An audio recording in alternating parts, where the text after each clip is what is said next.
Today I'm going to show you how to access the 2016 paper catalog. If you go to our website at www.nesucoop.org and select the ESUCC Marketplace icon, this will take you to our login page. At the login page, go ahead and enter your credentials, click Sign In, and at the home page, you're going to see the featured suppliers down below. The annual buy is currently available, but today we're going to cover the paper catalog. A couple things before we go into the paper store. We do have the dates listed on the page here, so if I point at the calendar icon on this paper catalog tile, it will allow me to see those dates listed there. At this point, we will punch out to the paper store by clicking on the globe, and you will see information about the store when you get here. This information includes payment terms. It is a net 45 payment on completion of the entire PO, so there will not be any taking it out of next year's budget year. The vendors can penalize school districts if they do have late payments on those invoices. So the timeline is listed down below. Obviously, the catalog has been available for some time. The deadline is going to be March 15th because on March 16th, we will run order aggregation that essentially takes all the orders within one shipping address and aggregates them into one line item per item. And so it takes all those quantities and adds them up for you. Then on March 17th through the 20th, members can view these orders. And when I say members, it's really agency admins can actually come back in here and do a cursory recheck of the orders to make sure that they look correct. At that point, you're going to be able to hit send on those orders. And then on March 21st, if you have not logged back into the system and sent those orders yourself, our vendor equal level is going to send those automatically through the system. So they will be sent to the vendors then at that point.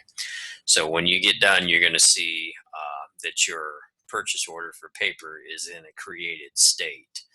It hasn't been sent yet because it's being held for order delivery at a later time. And that later time will be no later than March 21st. Then you have order specifications and a little bit more information. Vendor information will be down below where you can actually click and download all vendor information for both the annual buy and the paper buy. And then vendor W-9s will be available after that. So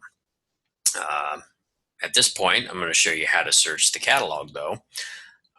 In order to search, the quickest way to see the entire catalog is just leaving the search criteria blank and then hitting search, and it'll pull all the items up to where you can just browse through the catalog if you choose to do it that way. And so you're going to get the images of each item. I can click on one of these images and get more information about it and see if that's really what I want, and maybe that is, so I'm going to add that to my cart. As soon as I add an item to my cart, I'm going to see my shopping cart as it's being built. And you're going to notice an error about that's going to prevent you from checking out without selecting a shipping method. So that error is being shown in the red up above. And it is going to require you to choose one shipping method at minimum.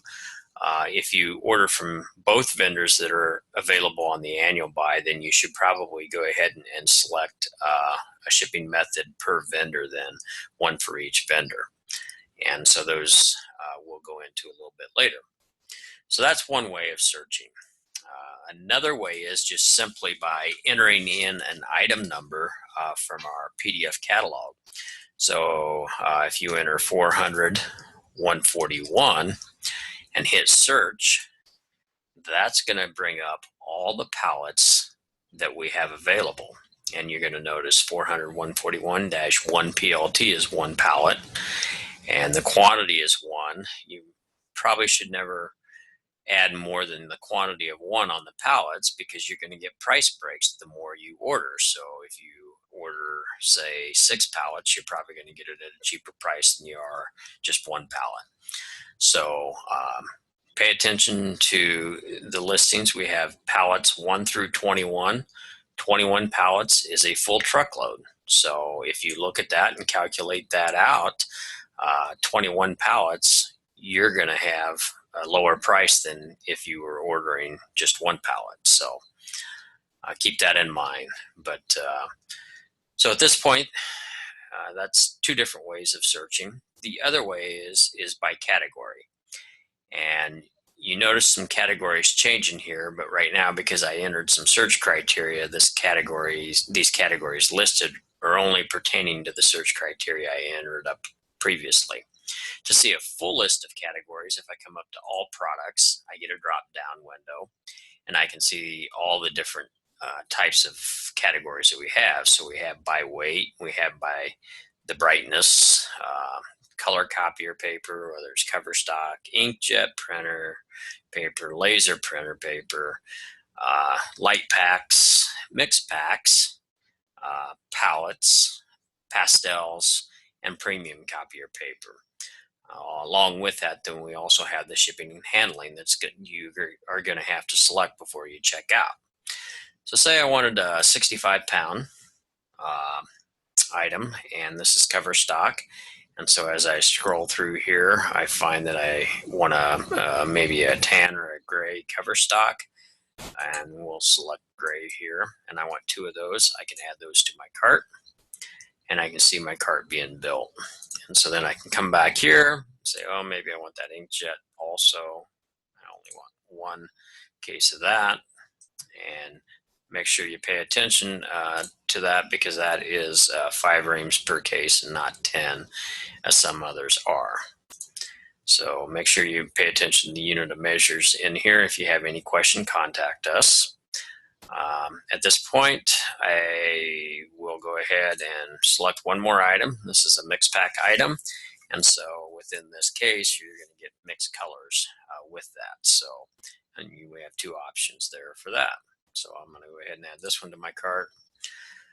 It's still giving me that error. So before I can check out, I have to select a shipping method for each one of my vendors. And I know I've selected items from both Brown and Sanger and Paper 101. So I'm going to, at a minimum, select 2 shipping methods. Before I do that, though, I do want to mention that if I just close my window out here now, up above, and click close, I'm going to lose my shopping cart. Or if I let this page sit for more than an hour, I will lose that shopping cart, because it's going to time out after an hour of no activity. So if you have to leave in the middle of shopping, make sure you go ahead and check out down at the bottom. Otherwise, you will have to re-enter those items.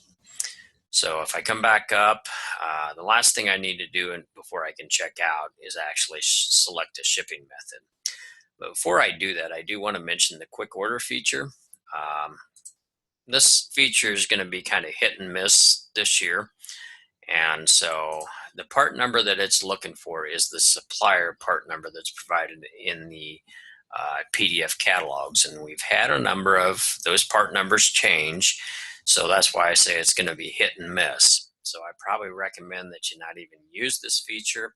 It is there, but you cannot use the co-op item number. So if I entered 400-141 and a quantity of 1 and say add to cart, it's going to give me an error. It did not add that item to my cart. It's not a known part number. So possibly just stay away from the quick order this year. We'll work with the vendor on potentially making that a little bit better. So the last thing I want to do is check out, but before I do that, I've got to have some shipping selections. So I'm going to go to shipping. I'm going to come over and scroll down to shipping and handling. And at this point, we have 6 different items that you can choose from. The first 2 items are Paper 101 and Brown and Sanger free.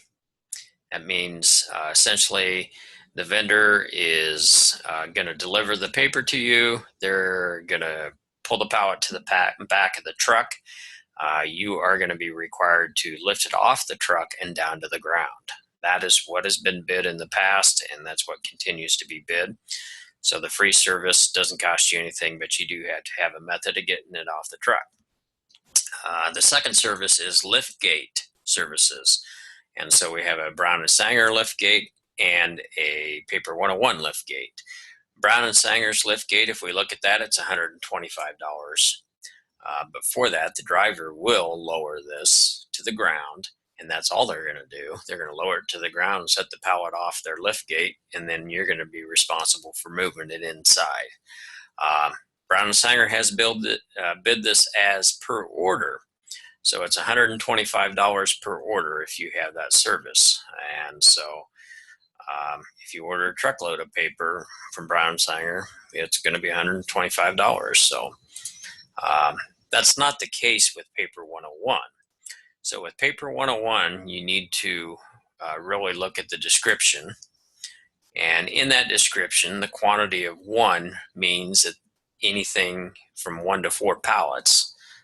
1 pallet of paper is 40 cases, and we describe that up here, unless it is a half pack, and half packs are packed 80 per pallet, so, or light pack, I would say. And so depending upon if you have 1 to 4 pallets, you would want a quantity of 1 of this for $75. If you have more than 4 pallets, say it's 4.5 pallets, it's still going to be that 5 to 8 pallets. It's going to be $150.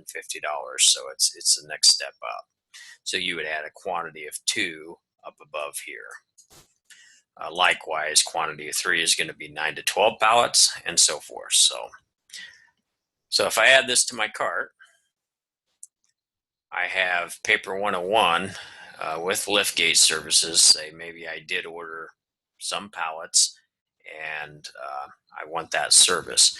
But then I also ordered some stuff, some colored paper here from Brown & Sanger. So I need to go back and select Brown & Sanger, but I'm only going to do the free service for them because I only have a few cases from Brown & Sanger.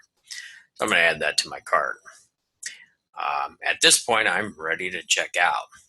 And if, again, like I said, if I leave my cart, it's going to lose it. So what I want to do is check out and transfer my cart back into the marketplace. And so I'll do that. And when I hit checkout, it transfers those items back here. At this point, I am able to sign out. And then I could turn right around and sign back in. And it's saved my cart. And so I can click up above to view my cart, and my items are still there. At this point, if I needed to go back out and shop again, I can go back out and add more items. So if I go back to the marketplace and punch back out to the paper catalog, I can come down here and say 20-pound paper I'm looking for. Maybe I want one of these and one of these. And I add those to my cart. Add that to my cart. And when I do that, then, and I noticed it added 2 there when I did that because it had already added it. I need to select a shipping method again. And this is kind of a problem. But when I do that, if I say shipping and handling, I can choose one. I don't need both of them because I already have that in my other cart back in the marketplace. So I'm going to add this one just so I can check out. And then when I check out, what I'm going to do is I'm going to remove that. So I'm going to go ahead and say check out. And when I do that, it adds those items to the bottom of my cart. So these are the items that we just added. But I do have shipping and handling here for Paper 101. But I also have it up here, so I kind of have it duplicated.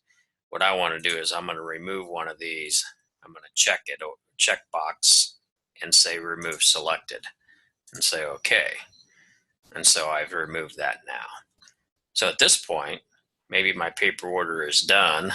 I probably shouldn't mix annual buy items with paper by items. It just makes it a little bit cleaner. You can do that, but like I said, it's cleaner not to do that. So this is just paper, so I'm going to go ahead and check out. And when I go to checkout, I have three things I have to do. I have to actually select a shipping method or a shipping address.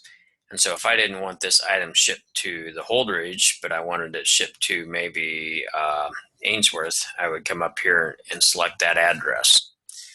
The billing address stays the same, and then purchase order, I could enter my purchase order 1491 here. And at this point, I see it has broken out, and it's going to create two orders. So Brown and Sanger, it's separated those items, and you notice I do have an item here twice for Brown and Sanger. So really, before I check out, I should fix that.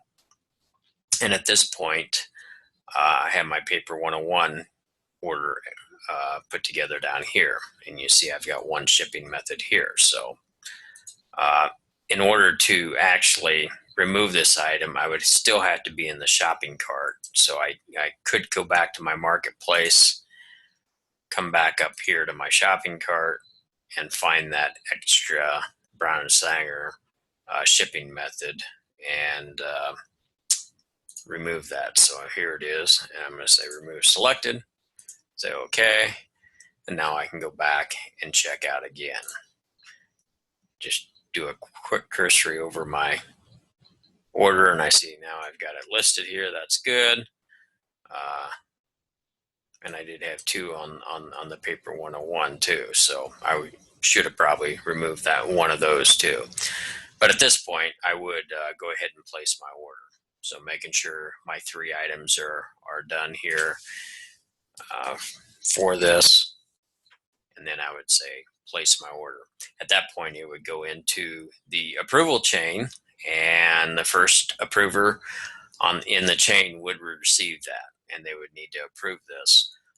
Once the last approver approves your order is going to go into what we call a created state, and it's going to be held for order aggregation.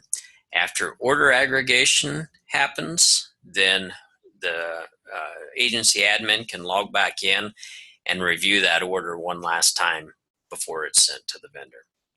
That ends our tutorial for today. Thank you. And if you have any questions, please contact us at coop@esucc.org. Thanks again.